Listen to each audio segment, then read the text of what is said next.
দরকার নেই, আমি ইন্টারেস্টেড হয়ে যাচ্ছিলাম যে আমি একটু যাব নাকি। জেল হচ্ছে আসামিদের জন্য, আমি চাই না কেউ আসামি হোক, কেউ জেলে যাক।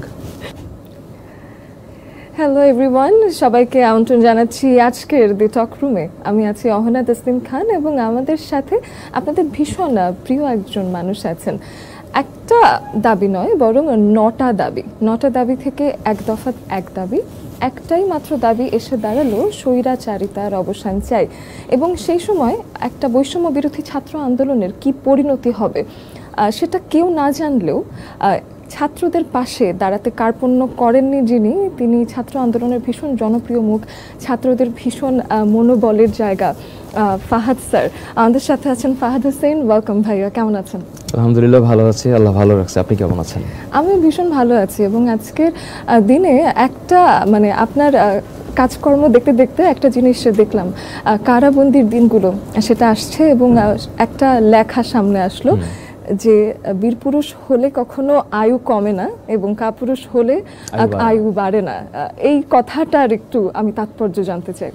সিচুয়েশনটা হচ্ছে, আমি তো পড়াই বাচ্চাদেরকে, তো যেই মোমেন্টে হচ্ছে ওই যে আবু সাইদ মারা গেল, আমি তো এখন লাইভ ক্লাসে, আমাদের তো হচ্ছে রানিং অনেকগুলো লাইভ ক্লাস থাকে, তো একটা লাইভ ক্লাসের মধ্যে আরেকটা লাইভ ক্লাস শুরু করব, 15 মিনিট গ্যাপ। তখন মনে হইলো যে পড়াবো, যে মেন্টালি খুবই আপসেট, এই ঘটনা ঘটতেছে, পুলিশ গুলি করতেছে, আন্দোলন হচ্ছে, আন্দোলনটা ছিল কোটা সংস্কারের আন্দোলন, সেটা একটু ডাইভার্ট হয়ে হয়ে অন্যদিকে যাচ্ছে।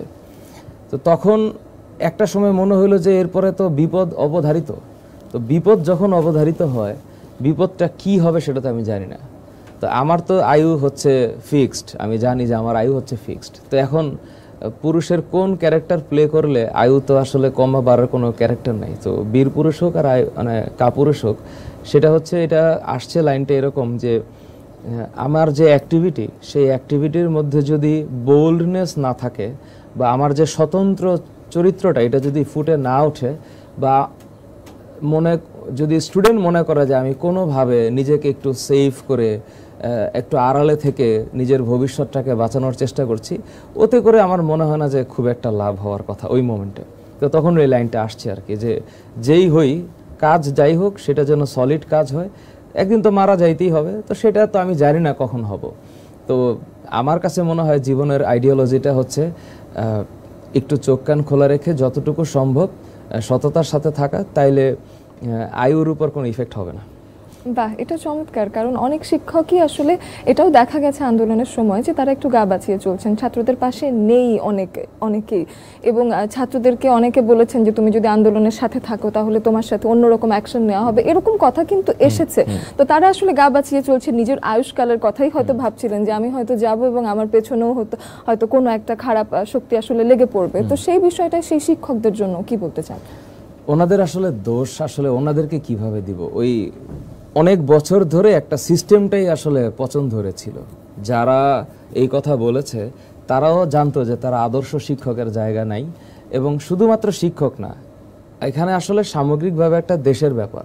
তো যারা এই বলেছে তারা একটু ভীত ছিল, কারণ যে কোনো সময় পরিবারের উপরে হামলা আসতে পারে, যে কোনো সময় এগুলো ওই তৎকালীন সময়ে ওই লেভেলে ওই আলাপ হইতো যে যদি আপনি একটা পক্ষে ফিক্সড না থাকেন তাহলে আপনার উপর আঘাত আসবে।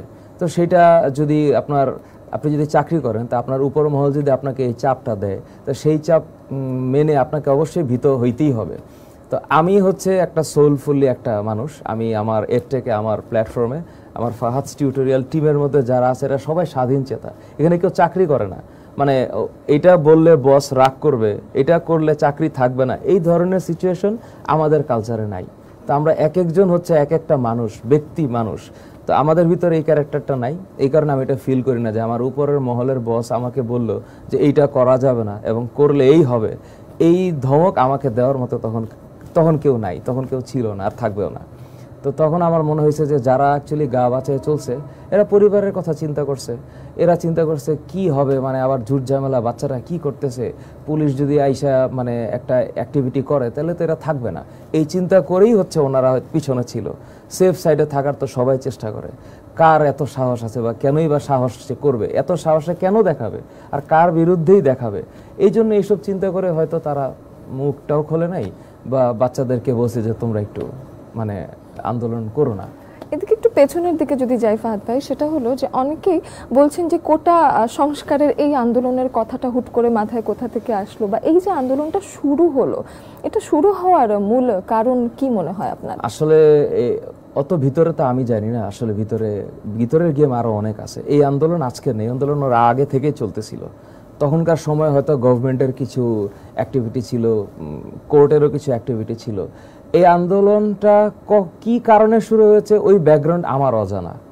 আমি দেখছি যে আমার স্টুডেন্টের উপরে পুলিশ গুলি চালাচ্ছে, এইটা তো হইতে পারে না।